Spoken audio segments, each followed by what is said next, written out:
Hi friends, welcome to பூப்போல சமையல். Okay friends, வாங்க இன்னைக்கு வந்து என்ன சமைக்க போறேன்னு பார்க்கலாம். என் சமையல் ஒரு பெரிய சமையல்.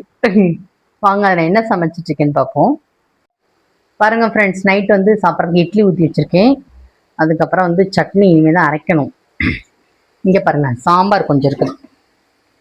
சாம்பார் வந்து காலையில் வச்ச சாம்பார் கொஞ்சோண்டு இருக்குதா, பார்த்துக்குங்க. முருங்கைக்காய் வந்து போட்டதே வந்து 4 பீஸ் தான், அதுவும் அப்படியே இருக்குது. அதில் வந்து ஒரு 2 பீஸ் மட்டும் நான் சாப்பிட்டேன், மற்றபடி அவங்க யாருமே சாப்பிடவே இல்லை. சாம்பார் கொஞ்சம் இருக்குதா. அடுத்து பாருங்க, இங்கே பாருங்க ஃப்ரெண்ட்ஸ், தேங்காய் இருக்குது, அதுக்கப்புறம் பச்சை மிளகா இருக்குது. போட்டு எல்லாத்தையும் போட்டு ஒரு தேங்காய் சட்னி தான் அரைக்கலான் இருக்கேன் ஃப்ரெண்ட்ஸ். இப்போ பார்த்தீங்கன்னா நான் தேங்காய் சட்னி தான் அரைக்க போகிறேன்.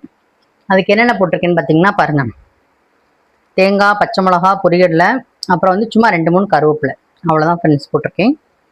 இதை வந்து இப்போ நம்ம அரைச்சிட்டு வந்துடலாம்.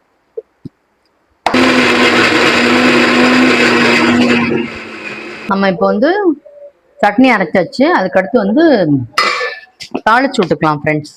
எண்ணெய் ஊற்றிருக்கேன். அடுத்து கொஞ்சம் கடுகு போட்டுட்டு, கடுகு வந்து இந்த மாதிரி பொரியட்டும். பொரிஞ்சாதான் நல்லா இருக்கும், இல்லைன்னா வந்து கசக்கிற மாதிரி இருக்கும். பார்த்தீங்களா, அப்போ நமக்கு சூப்பராக பொரிஞ்சிருச்சு. இப்போ கருவேப்பிலை போட்டுருவோம். கருவேப்பிலை போட்டோடனே அடுப்பு ஆஃப் பண்ணிடுவேன், ஏன்னா இல்லைன்னா கரிஞ்சு போயிடும். அதுதான். இப்போ நான் ஊற்றின இட்லி எப்படி இருக்குன்னு பார்க்கலாமா? அப்போதே ஒரு வாட்டி பார்த்தேங்க. பார்த்தேன் ஃப்ரெண்ட்ஸ், கொஞ்சம் நல்லா வெந்துருந்துச்சு. பாருங்க, சூப்பராக வெந்துருக்கு பாருங்க. நான் செஞ்சிருக்க இட்லி பாருங்க, அப்படி பஞ்சு இருக்கு பார்த்தீங்களா, தொட்டோம்னா அப்படி இந்த மாதிரி இருக்கும். இப்போ நம்ம வந்து சட்னி எடுத்து ஊற்றிக்கலாம். தேங்காய் சட்னியே கூட கொஞ்சமே அரைச்சிட்டேன், ஏன்னா சாம்பார் ரொம்ப கம்மியாக தான் இருக்குது. அதில் சாம்பாரே இல்லை, வெறும் காய் தான் இருக்கு. கொஞ்சம் தண்ணி ஊற்றிக்கலாம். அப்புறம் வந்து நீங்களாம் தேங்காய் சட்னி எந்த மாதிரி அரைப்பீங்கன்னு சொல்லுங்க. நான் வந்து எல்லா டைம் இதே மாதிரி அரைக்க மாட்டேங்க, ஒரு தடவை ஒரு மாதிரி இருப்பேன். எனக்கு எப்படி தோணுதோ அப்படி அரைப்பேன் ஃப்ரெண்ட்ஸ். அதே போல குழம்பும் அப்படிதான். இப்போ நான் ஒரு குழம்பு உங்களுக்கு வச்சு காமிக்கிறேன்னு வச்சுக்கோங்க, அதே மாதிரியே வைக்க மாட்டேன். அடுத்த வாட்டி வேற மாதிரி வைப்பேன், மாற்றி மாற்றி வச்சுக்கிறேன் ஃப்ரெண்ட்ஸ். நான் அடுத்து வந்து வேற ஒரு வீடியோவில் வந்து தேங்காய் சட்னி வந்து அதில் எந்த மாதிரி அரைக்கிறேன்னு உங்களுக்கு நான் காமிக்கிறேன் பாருங்க. நிறைய டைப்ல அரைக்கலாம்ல தேங்காய் சட்னி, உங்களுக்கு தான் தெரியும்ல. அதில் இன்னைக்கு வந்து இந்த மாதிரி அரைச்சிருக்கேன், இந்த மாதிரி தான் அரைச்சிருக்கேன். நீங்க தானே 2 கிலோ பொரியல வாங்கிட்டு வந்து கொடுத்துட்டீங்கல்ல. ஓகே ஃப்ரெண்ட்ஸ், நம்ம வந்து இட்லி இப்போ நம்ம எடுத்துருவோம்.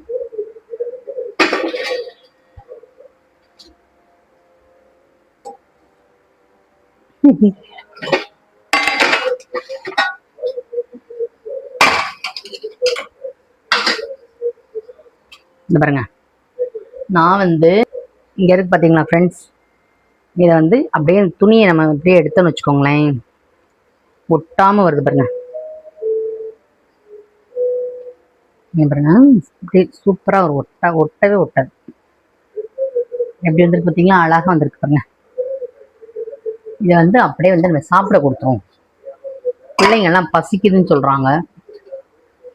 மணியும் எத்தனை, 8:45. 3 இட்லி, அதுக்கப்புறம் தேங்காய் சட்னி, கொஞ்சமாக தேங்காய் சட்னி, அதுக்கப்புறம் கொஞ்சமாக சாம்பார்.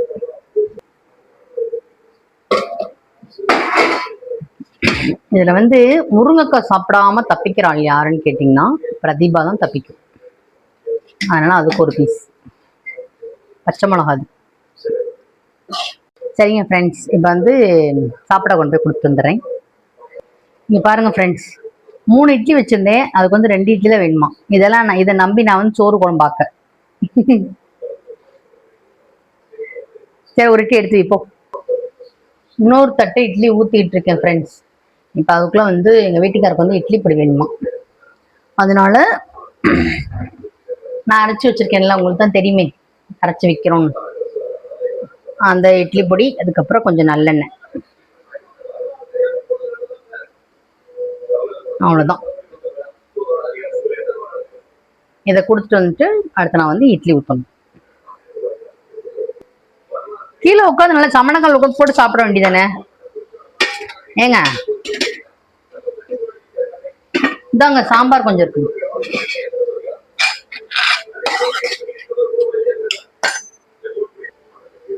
இப்போ நான் இன்னொரு தட்டை இட்லி ஊற்றணும் ஃப்ரெண்ட்ஸ். நான் என்னோடது வந்து 9 இட்லி தான் வரும். இன்னொன்று ஊற்றிட்டோம்னா எக்ஸ்ட்ரா. அதை வந்து காலையிலேக்கு யார் சாப்பிடுவாங்கன்னா நான் தான் சாப்பிடுவேன். அது இவங்களாம் யாருமே சாப்பிட மாட்டாங்க, என்னையும் சாப்பிடக்கூடாதுன்னு சொல்லுவாங்க. இங்கே பாருங்க ஃப்ரெண்ட்ஸ், பிரதிபா உணர்ந்து இட்லி துணி மேலே இந்த இட்லியை வச்சுட்டு போயிடுச்சு. இந்த பாருங்க சாம்பார் ஆயிடுச்சுங்களா, அது லைட்டாக கழுவிட்டு வந்துடுறேன். ஒருத்தர் வந்து இட்லி ஒரு மாதிரி ஊற்றுவாங்க, இப்படி கையில் இப்படி வச்சுக்கிட்டே ஊற்றுவாங்கல்ல, இட்லி தட்டை வந்து கையில் வச்சுக்கிட்டே ஊற்றுவாங்க. எனக்கு அந்த மாதிரிலாம் ஊற்றுறதுக்கு வராது ஃப்ரெண்ட்ஸ். அது வந்து எனக்கு ரொம்ப கை நடுங்கும். அதனால் அந்த தட்டை எடுத்து இப்படி இட்லி பானையில் வச்சுட்டோம் வச்சுக்கோங்க, நான் பாட்டுக்கு ஃப்ரீயாக ஊற்றிக்கிட்டே இருப்பேன்.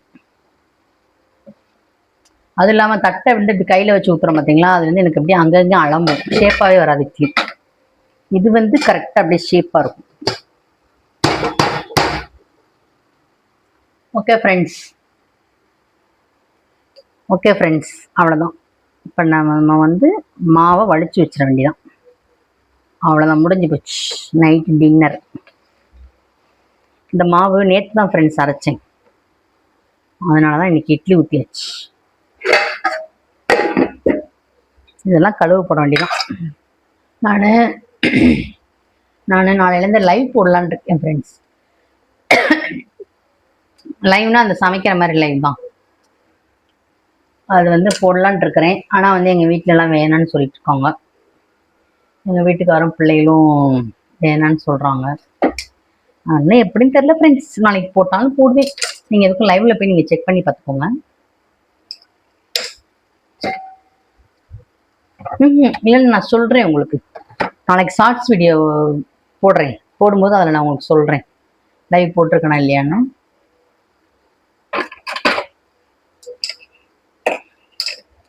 இது பண்ணலாம் அது பண்ணலாம்னு ஆசை தான், ஆனால் வந்து நமக்கு டைமிங் ஒத்துழைக்க மாட்டேங்குது ஃப்ரெண்ட்ஸ். இந்த வேலை பண்ணால் அந்த வேலை பண்ண முடிய மாட்டேங்குது, அந்த மாதிரி மாற்றி மாற்றி இருக்குது. அதனால் சரி பார்ப்போம். ஓகே ஃப்ரெண்ட்ஸ், இப்போ இந்த தேங்காய் மாவு எல்லாத்தையும் வந்து ஃப்ரிட்ஜில் வைக்க வேண்டியதான். அடுப்பை கொஞ்சம் ஹையில் வச்சுட்டு போயிடுறேன்.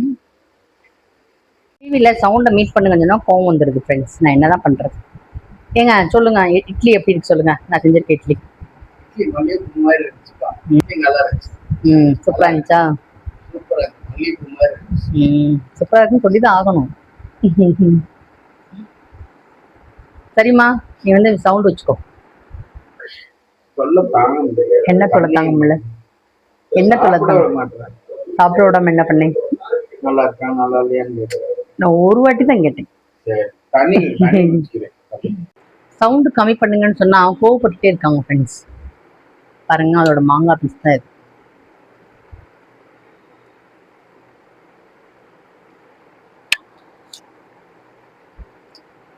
சூப்பரா இருக்கும்,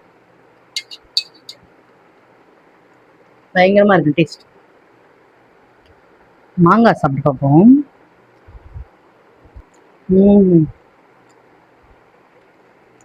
சூப்பரா இருக்கு ஃப்ரெண்ட்ஸ். எங்கள் வீட்டில் வந்து மாங்காய் வந்து குழம்புல போட்டோம்னா இவங்களே யாருமே சாப்பிட மாட்டாங்க, நான் மட்டும் தான் சாப்பிடுவேன். மாங்காய் வந்து சாம்பார் அப்படியே கரைஞ்சி பிடிச்சி வச்சுக்கோங்க, அதை சாப்பிட்ருவாங்க. இந்த மாதிரி பீஸ் பீஸாக இருந்துச்சுன்னா அவங்க சாப்பிட மாட்டாங்க. செம்மையாக இருக்கு ஃப்ரெண்ட்ஸ், நீங்களும் உங்களுக்கு இதே போல் செஞ்சு பாருங்க. என்னங்க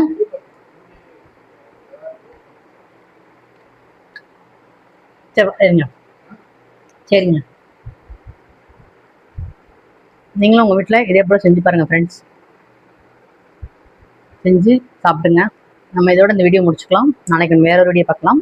டாட்டா.